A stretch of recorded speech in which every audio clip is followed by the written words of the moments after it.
kulanti wanaagsan daawadayaal kuna soo dhawaada barnaamijka warbaahinta Soomaali Press TV qodobada ku dhaw doontaana hadduu rabidna waxa ka mid noqonayo madaxweyne Xasan Sheekh Maxamuud oo u dhaafay waddanka Eritrea iyo waliba xogo xasaasi ah oo laga helayo safarka madaxweyne Xasan Sheekh oo ku tagayo dalkaasi Eritrea haddaba maxaa ka jira in safarka madaxweyne Xasan Sheekh uu yimaaday gadaal markii qaar ka mid ah waalidiintu ay bilaabeen inay ka qeylidhaamiyaan warbaahinta gudaha xilli dhalinyarada tababarka lagu qaaday dalka Eritrea la sheegayo inuu kala xajoonayo dhigiisa dalka Eritrea siyaasad fuwargi waxaan idin soo gudbin doonaa fila Soomaaliya oo si la yaab leh kaga hadashay safarka madaxweyne Xasan Sheekh oo maanta ku aaday waddanka Eritrea iyo macluumaad arintaasi ku gidaaman qodobada kale oo daawo doontaan waxa ka mid noqon doona booliiska Soomaaliya oo war cusub ka soo saaray rag qaraxyo doonayay inay ka geystaan gudaha magaalada Muqdisho oo toos loo toogtay xogihii ugu dambeeyay warka ka soo baxay booliiska Soomaaliya ayaan idin la wadaagi doonaa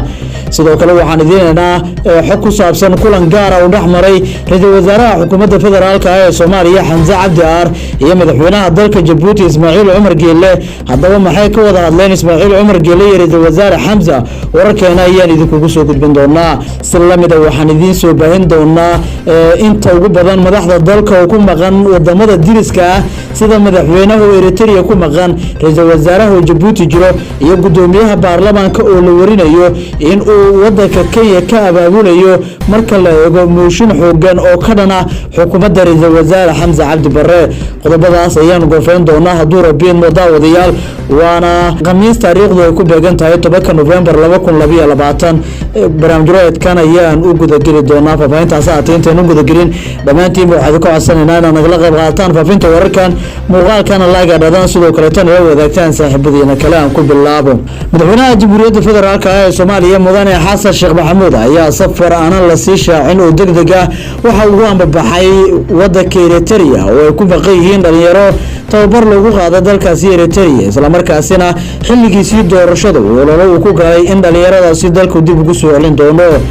iyadoo fila Soomaaliya ay faahfaahin ka bixisay safarka shaqada maanta madaxweynaha Jamhuuriyadda Federaalka ee Soomaaliya ugu ambabaxay dalka Eritrea madaxtooyada Soomaaliya ayaa ujeedka safarka madaxweynaha Jamhuuriyadda Federaalka ee Soomaaliya waxa ay ku sheegtay mid uu madaxweyne Xasan Sheekh Maxamuud oo mudnaan uu ku siinayo ciidamada Soomaaliyeed ee ku sugan dalkaasi iyada oo kor u qaadayso doorka dalalka gobolku ay ku leeyihiin dagaalka ka dhan ah ururka argagixisada ee Al-Shabaab madaxweynaha ayaa dhigiisa Eritrea mudane Aziyaasi Afwerki la yeelan doono wada xaajoodi ku saabsan kor u qaadida xiriirka labada dal iyo iskaashiga labada shacab ee walaalaha ah ayaa lagu yiri qoraal lagu baahiyay mareegta Facebook ee fila Soomaaliya safarkan ayaa kii labaad oo madaxweynuhu ku tagayo dalka Eritrea tan iyo markii dib loo doortay 15kii May iyada oo safarkii koowaad u dhacay 9kii July sanadkii 2022 madaxweyne Xasan Sheekh Maxamuud ayaa xilligaasi ka qayb galay dowladdu ay sameeyeen ciidamada Soomaaliyeed ee halkaasi ku sugan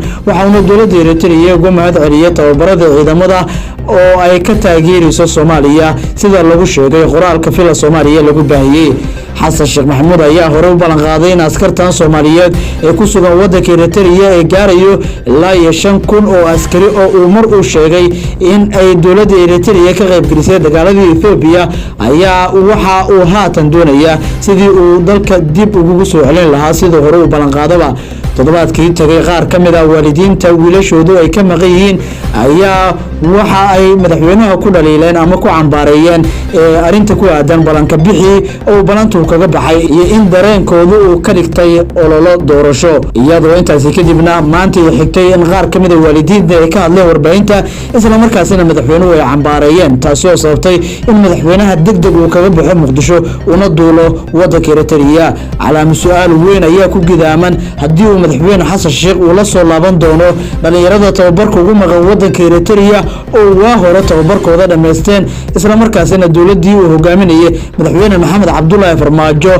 dharaar cad ay ku wareejisay madaxweyne Xasan Sheekh Maxamuud galka dhalinyaradan tababarka ugu maqan waddanka Eritrea Xasan Sheekh la sheegay in uu arrimo kale oo gaar ah uu kaga mashquulay in dhalinyaradaasi dalka dib ugu soo celiyo Xasan Sheekh Maxamuud ayaa hadii uu dhalinyarada soo celiyo waxa uu noqon doonaa mid markaasi dareenka waalidiinta dib u kasbado si kastaba ha noqotee isku soo wadaduub dhalinyaradaas laba sababood ayaa la sheegayaa in ay dalka dowladdu ugu soo celin laadahay midda koowaad waradada xilkaska waxay warinayaan inay tahay in dowladda Eritrea gaar ahaan madaxweynaha wadankaasi inuu shuruud ku xiray oo ah lacagihii ku baxay inta tababarada ay ku jireen shuruudda labaadna macluumaadku waxay sheegayaan inay tahay in dowladda Eritrea hoggaankeeda madaxweynaha wadankaasi Siyaasa Afwerki uu ka digay in ciidamadaasi loo isticmaalo arrimo siyaasadeed oo ay dowladda haatan talada la wareegtay ee koox gaar ah ku cadaadiso ama ay u adeegsato awood ciidan oo ciidamada dalka Eritrea laga keenay iyadoo ka faa'iideysanayso in marka uu muddaxileedkoodu dhamaado waqtiga ay ku dheeraysanayso isku soo wadaduub hadda waxaan dhaha lagu wada hayaa safarka madaxweyne Xasan Sheekh uu ku aaday wadanka Eritrea geeska kale tan daawadayaal haddii aanu fiirino ra'iisul wasaaraha xukuumadda federaalka ee Soomaaliya mudane Xamza Cabdi Aar oo ku sugan magaalada Djibouti ee caasimadda wadanka Djibouti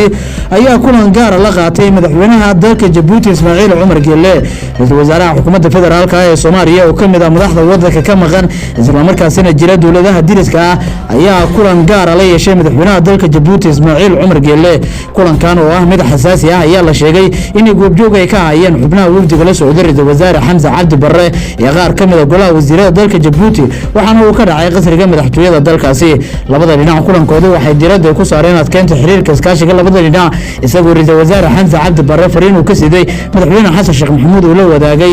madaxweynaha wadanka Djibouti fariintaasi oo ah taageerida tooska ah ee dowladda Djibouti ee taageerto dowladda federaalka ee Soomaaliya marka la eego haatan dagaalka ay ku jirto dowladda Soomaaliya ay ku jirto kooxaha argagixisada ra'iisul wasaaraha xukuumadda federaalka ee Soomaaliya mudane Xamza Cabdi Barre ayaa horaan wax uu la kulmay dhigiisa ee dalkaasi Djibouti Cabdulqaadir Kaamil Maxamed iyadoo uu xigay kulankan gaarka ah uu la qaatay madaxweynaha wadanka Djibouti Ismaaciil Cumar Geelle ila wareedyo sugan ayaa xaqiijinayo in kulankan uu xambaarsanaa fariin laga siiday madaxweynaha oo ahayd dowladda aynu diriska nahay ee walaalaha nahay Djibouti in ay Soomaaliya garab ka siiso sanadda taageerida sanadda military ee dowladda Soomaaliya lagu taageero maadaama haatan dagaal ay kula jirto kooxda Al-Shabaab isla markaasina sanadda ciidan haatan dowladda federaalka ee Soomaaliya hore u sheegtay in aanay ku filneen ciidamada qalabka sida ee Soomaaliya ee dagaalka kula jiro ururka Al-Shabaab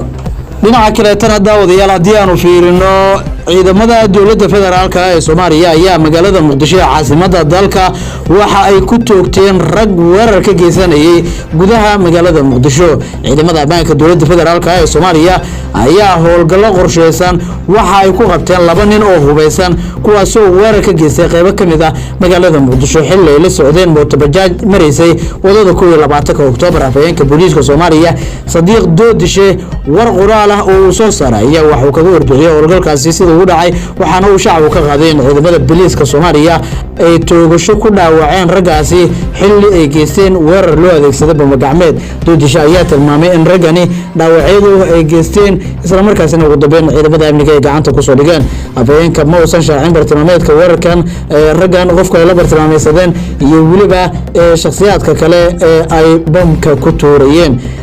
qoraal kooban ayuu ku yiri ciidamada booliiska Soomaaliya ayaa maanta oo taariikhdu ku beegan tahay 10 bisha 11aad 2022 waxa ay gacanta ku dhigeen laba dhagar qabe kuwaasi oo watay mooto bajaaj isla markaasina la rumeysay inay ku tuureen bamba gacmeed dadweynihii marayay wadada 12 Oktoobar aaga hotel Naasa Hablood ayuu yiri afayeenka ciidanka booliiska Soomaaliya maalmihii ugu dambeeyay ayaa amniga magaalada si weyn laga deerinayay ugu dambeyntiina haddii aanu fiirino daawadayaal madaxda qaranka intooda ugu badan dalka dibadiisa ayay ku maqan yihiin sida madaxweynaha oo ku maqan wadanka Eritrea ra'iisul wasaaraha oo jira wadanka Djibouti gudoomiyaha baarlamaanka waxa uu ku sugan yahay marka la eego wadanka Kenya iyadoo oo taliyaha hay'adda sirdoonka Soomaaliyana uu ku sugan yahay Ethiopia taas ayaa muujinaysa in madaxda ugu sareeyo dowladda federaalka ee Soomaaliya dhamaantood ay dalka ka maqan yihiin iyadoo dalku ku jira xaalad dagaal arinta la yaab kale ku darso waxa jirteen gudoomiyaha baarlamaanka oo ku sugan yahay magaalada Nairobi ee caasimadda wadanka Kenya halkaas oo uu ka wado abaabul xoogan oo lagu ridayo xukuumadda sida macluumaadka ay tilmaamayaan qorshahan ayaa waxaa la sheegay in magaalada Nairobi ay ka wadaan xubno ka tirsan xildhibaanada mucaaradka ee ku jira baarlamaanka Soomaaliya waxaana ay doonayaan in xilka laga qaado ra'iisul wasaaraha xukuumadda federaalka ee Soomaaliya mudane Xamza Cabdi Aar oo kula ka 15 bishan ka furmayo kalfadhiga baarlamaanka Soomaaliya ee laambaqaadaya kalfadhiga labaad in ajandayaasha miiska la soo saarayo kulamada ugu horeeyay inay ka mid noqdaan in ra'iisul wasaare Xamza Cabdi Aar xilka laga xayoobiyo